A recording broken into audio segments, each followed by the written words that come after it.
In the grand empire of Persia, stretching from India to Ethiopia, the magnificent King Xerxes reigned with unrivaled splendor. His palace shimmered with gold, marble, and endless luxury, and the whole kingdom buzzed with anticipation for his legendary feasts.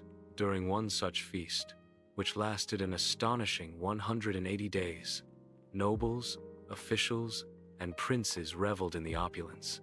Every corner of the palace seemed to overflow with riches, laughter, and the intoxicating fragrance of royal wine.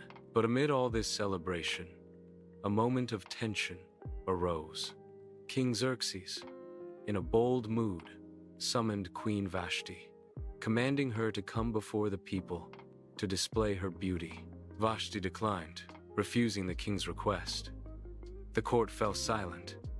Such defiance had never been heard of, and the king's pride burned with humiliation.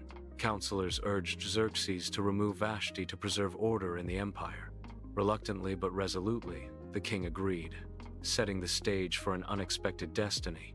With Vashti gone, a search began for a new queen.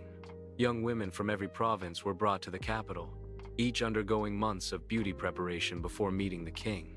Among them was a quiet Jewish girl named Hadassah, known by her Persian name, Esther. She was raised by her cousin Mordecai after becoming an orphan at a young age. Though humble and gentle, Esther possessed a striking beauty and an even more radiant character. When she was brought to the palace, she quickly found favor with everyone she met. Mordecai instructed Esther not to reveal her Jewish heritage wisdom that would prove vital in the days to come. Esther obeyed, trusting his guidance. When Esther's turn came to stand before King Xerxes, something extraordinary happened. The king was captivated not just by her appearance, but by her grace and kindness. He placed the royal crown on her head and declared her queen. Meanwhile, Mordecai often sat at the king's gate, watching over Esther from afar. During one visit, he overheard two guards plotting to assassinate the king. Mordecai quickly informed Esther, who relayed the news to Xerxes. An investigation confirmed the plot, and the conspirators were dealt with. Mordecai's act of loyalty was recorded, but oddly, he received no reward. Enter Haman, the king's newly promoted official, second only to Xerxes. Haman basked in power and demanded respect from all who passed him. Yet Mordecai refused to bow to Haman, not out of rebellion, but out of loyalty to God. This infuriated Haman beyond reason, and pride twisted into hatred. Haman discovered Mordecai was a Jew and plotted something far more sinister than revenge.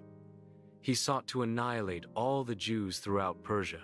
Casting lots, called Pur-Haman, selected a date for the destruction. Then he approached the king with deceitful words, painting the Jews as hostile and troublesome. Xerxes, unaware of Esther's heritage and Mordecai's loyalty, granted Haman full authority to carry out his plan. Decrees were sent across the empire, sealing the fate of an innocent people. When the Jews learned of the decree, a wave of grief swept through the provinces. Mordecai tore his clothes, covered himself in ashes, and cried aloud in the streets of Susa. Esther, isolated in the palace, heard of Mordecai's mourning and sent her servants to ask why. When she learned of Haman's wicked scheme, her heart trembled. Mordecai urged her to go to King Xerxes and plead for her people. But approaching the king unsummoned carried a deadly risk. Even she could be executed. Yet Mordecai's words struck deep. Who knows whether you have come to the kingdom for such a time as this? Esther realized her destiny was bigger than her fears. She told Mordecai to gather the Jews and fast for 3 days. She and her attendants would do the same.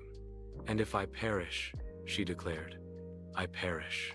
After the fast, clothed in her royal robes, Esther approached the king's inner court. The chamber held its breath. Would she be welcomed or condemned? Xerxes looked up, saw Esther, and his face softened with delight. He extended the golden scepter, granting her life and permission to speak.